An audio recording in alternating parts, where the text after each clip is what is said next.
Raise your hand if you saw that one coming. All right, what's up, y'all? It's DJ the Sports Blerd. I'm back. Did y'all miss me? So, if you're an Ohio State fan, boy, do we have a lot to talk about. We're going to talk about a few things today. We're going to talk about, obviously, the Ohio State-Penn State game. We're going to talk about Michigan, Tennessee, college football throughout the whole landscape yesterday. We're going to talk about Jackson Smith and Jigba. Is he coming back? Should he go ahead and shut it down? We have a lot to talk about. We're going to unveil my new top 5. Yes, there's been some change. Has the Buckeyes slipped? You're going to want to find out. But before we get too deep into it, if you're a fan of college football, please subscribe. Please consider subscribing. Please consider liking this video. And if you have a problem with what I say, if you agree with what I say, comment down below. I really like to hear what you guys think. So let's not waste any time. Let's get right into it. And you know what I'm going to do? I'm going to go ahead and start with my top 5. So at number 1, I have the Tennessee Volunteers. It hurts me to say it, y'all. It absolutely hurts me to say it. But I cannot turn a blind eye to what the Tennessee Volunteers have been doing. Their total body of work, their resume, they have some great wins. So I have to put them number 1. It is what it is, y'all. At number 2, I have the Ohio State Buckeyes. Number 3, I have the Georgia Bulldogs. Number 4, I have that team up north, the Michigan Wolverines, who might be one of the best teams that no one's talking about this year. Now, at number 5, it's going to cause some controversy. I know a lot of you guys probably thinking Clemson should be the 5th best team. I don't. I think it's Alabama. And here's when I'm making my rankings. This is what I'm thinking. I put Clemson at number 6, by the way. If Alabama and Clemson played on a neutral field, who would win that game? I'm going to give the benefit to Alabama, okay? And that's why I have them 1 spot ahead of Clemson. I want to know what you guys think. What is your top 5? Let me know in the comment section down below. All right, now that we got that out the way, let's talk about the game. That was actually an amazing game. It was very entertaining, and I really enjoyed it. So one of the things that jumped off the page, or one of the people that jumped off the page, was JT. Now I know I'm gonna butcher this guy's name, but I'm gonna try it. Mula, okay? I think he played the single best defensive game and defensive in history at Ohio State. I mean, he was just causing havoc. We'll get to talk to him in a little bit, but let me tell you some of the good things that I thought about Ohio State. CJ Stroud, right? He's probably number 2 in the Heisman race behind Hendon Hooker now, but number 2 is still a good place to be. I mean, he came out and he balled, y'all. 26 of 33, 354 yards, 1 touchdown. He was really lighting it up in the second half. When it was money time, he was money, okay? Travion Henderson, love to see him back. Now, his stats say he had a good game. If you look down at the stat line and you're looking at the box score, you say, okay, 16 carries, 78 yards, 2 touchdowns. We're going to get into why that was a little misleading, but it was good to see him on the field yesterday. Marvin Harrison Jr. Okay, so I came into this season thinking that Jackson Smith and Jigba was going to be our number 1 wide receiver. And if he was healthy, he actually might be. However, Marvin Harrison Jr., my goodness, man. I heard Joel Klatt say something very interesting earlier this week. He said Marvin Harrison Jr. is going to be the best wide receiver within the next 5 years, and that's college and pro, by the way. He had a heck of a day. 10 receptions, 185 yards. They had no answer for him. So one of the things that I was right about, okay? I was right when I said in my last video, I was right when I said Joey Porter Jr., phenomenal cornerback, okay? But he was not going to stop our top guys, okay?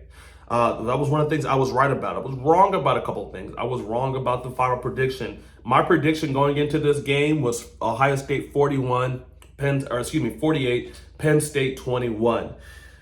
Score was a little bit different. Penn State did get that cheap touchdown late. But the score ended up being 44-31. It's something about going to Happy Valley. It never really, I never get a sense of, this is going to be an easy game. And one of the things that I said in my last video that I think I was right about again was Ohio State going into this game overconfident.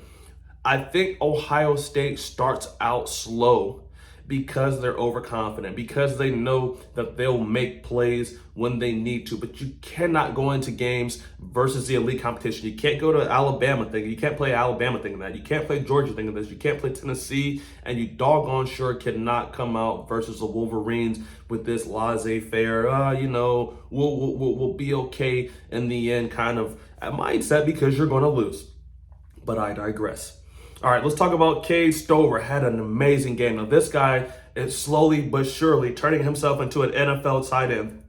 6 receptions, 78 yards, 1 touchdown, and that touchdown came in money time. I mean, he absolutely came to play.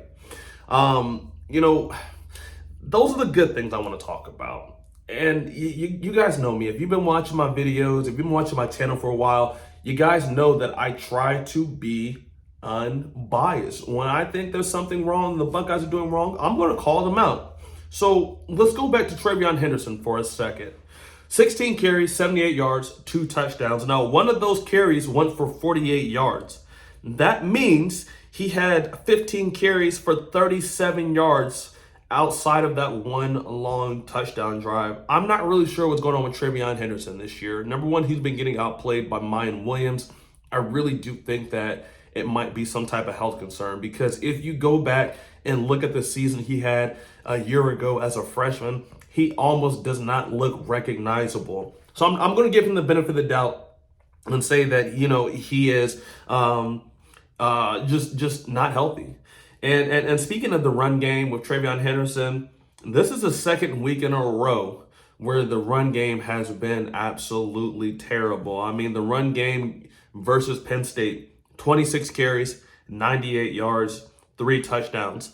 Last week versus Iowa, 30 carries, 66 yards. Just absolutely terrible. The one thing you have to do in the Big Ten is run the football. No if, no and, no but about it. You got to be able to run the football, okay? It's great to have a great passing offense, but it's going to get cold, right? Those SEC teams, those West Coast teams, it's going to stay reasonably warm in those climates. In the Big Ten, you're in Ohio, you're in Michigan, you're in Indiana. It gets cold. It's going to snow. It's going to rain. It's going to do all those things, okay? So you got to be able to run the football. Another bad thing, and I say bad thing, another thing that I was wrong about, right, was Ryan Day. We have to talk about this. Now, I've said that Ryan Day is one of the best play callers, if not the best play caller in college football, okay? But we've seen 2 weeks in a row where he's had some very questionable play calling. One of the things that frustrated me was going into the half. We have 6 seconds left. Why do we not just take the points? That game was way too close. Now, if CJ Stroud was to throw a touchdown with 6 seconds left in the first half, he's a hero, he's a genius. But he got sacked and fumbled the ball. Then we lost out on points. So very questionable play calling these last couple of weeks. And, we cannot. And I've been saying it for a while. When I'm thinking about Ohio State, I'm comparing them at the upper echelon of teams, okay? We're not thinking about them versus Michigan State. We're not thinking about them versus Penn State. We know Penn State's a very good team, but they're not going anywhere in terms of, national championship level. Another thing I was wrong about, okay? And y'all know, I will tell you guys when I'm right. I will tell you guys when I'm wrong. Sean Clifford actually played a very good game. Now, despite that, he had 3 interceptions, okay? He was 32 of 47, 371 yards, 3 touchdowns, 3 interceptions, okay? Played a very good game, but at the end of the day, where I was right about Sean Clifford is he is a Jag. He is just a guy. He is not going to beat Ohio State. Put his team in a position where they could have won the game, but when you need him to make a play, he is not going to do that for you. Ohio State's defense was getting shredded yesterday, y'all. They allowed 482 total yards. But dare I say, they played a good game. And again, it goes back to JT Tuiamola, excuse me. Let me tell you what he did in just the fourth quarter, y'all. He had a strip sack and a pick 6. This man was jumping off of the page. You know, he ended the game with 2 sacks, 2 interceptions, 1 touchdown, and then 6 total tackles. Amazing game by him. Tyler Eichenberg also played a very good game. Now, he's been a solid all year. 15 total tackles. Steel Chambers, he had an interception, had 9 total tackles. So, you know, our defense was more of the reason why we won this game. And I'm not gonna lie to you, man. The Buckeye offense just left so many points on the board that, you know, we have to thank our defense for allowing us to win this game. We cannot start slow anymore. All right, let's go to another game now. I got all that out. All right, another game. Let's go to that team up north. The number 4 Michigan Wolverines beat Michigan State at home last night under the lights, 29-7. Very complete game by Michigan. They have been very dominant. The one thing I think about Michigan is they actually know who they are. They have a complete identity. They have a quarterback that knows not going to lose them any games. That's going to make just enough plays for them to run that offense as efficiently as possible. J.J. McCarthy, he went 15 for 27, 167 yards and a touchdown. Blake Corum, that man right there, I'm telling y'all, that man is special. 33 carries, 177 yards. I am getting nervous. The more I see Michigan play, the more I'm starting to get more nervous for our date that we have here in Columbus at the end of the year, or at the end of November. I feel like this season just started, right? And they have just been chugging and chugging and chugging and chugging and chugging. Think about this. So not only did Michigan have a great offensive performance, okay? They limited Michigan State to only 242 total yards and 1 touchdown. I mean, it seems like Michigan at this point in the season is the best team that no one is talking about. Completely knows what their identity is, and you know, just really excited to see what's going to happen when they come here to Columbus. Now, let's go to the number 3 ranked team, which is my number 1 ranked team right now in my polls. Tennessee Volunteers. They completely beat down UK. Now, I thought Kentucky was overrated. I never really thought that they were good anyways, but they handled their business.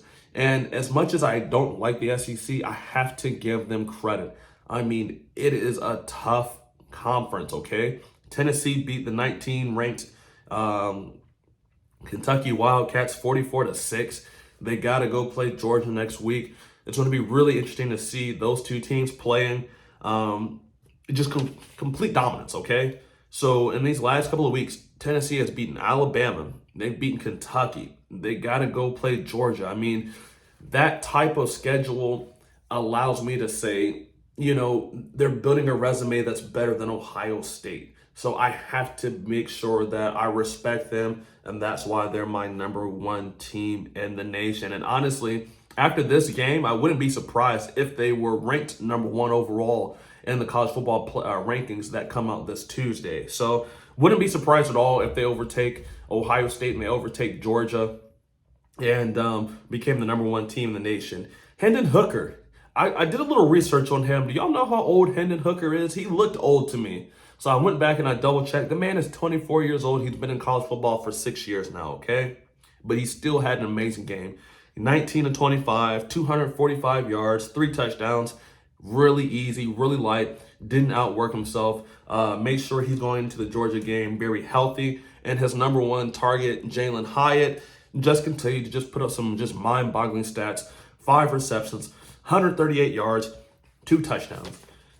Just really, really, really good play by the Tennessee Volunteers. Let's talk about the number 1 team in the nation. The team that Tennessee will play next week, Georgia. They came out smoking Florida, smoking on that loud pack or whatever the kids call it. Florida made this a game kind of late. At one point, it was 20-28. But Georgia went ahead and just put their foot on the gas, ended up winning that game 42-20. Nothing really to see here heading into this matchup versus Tennessee next week. I want to talk about Illinois also. Illinois quietly is putting together a really decent season. I mean, Brett Bielema, the former Wisconsin head coach, the former who did he coach on the SC Arkansas head coach, has these boys up in Champaign, Illinois, just playing very well. They beat Nebraska 26-9. Kansas State smoked Oklahoma State 48-0. And then finally USC beats Arizona 45-37. USC, they got some pieces. What Lincoln Riley was able to do in about a year's time has been just unfathomable. They're about a year off schedule. Really look for them next year. All right, y'all. So this is my video. This is my time. Please let me know where I was right. Please let me know where I was wrong. Let me know what you guys think. If you've gotten this far and haven't subscribed, haven't liked it, haven't commented on the video, please do all that. I'm going to be putting out a couple more videos this week, putting out a boxing video also. Hope you guys like that. But until then, I got nothing left to say. Thank you for watching, y'all.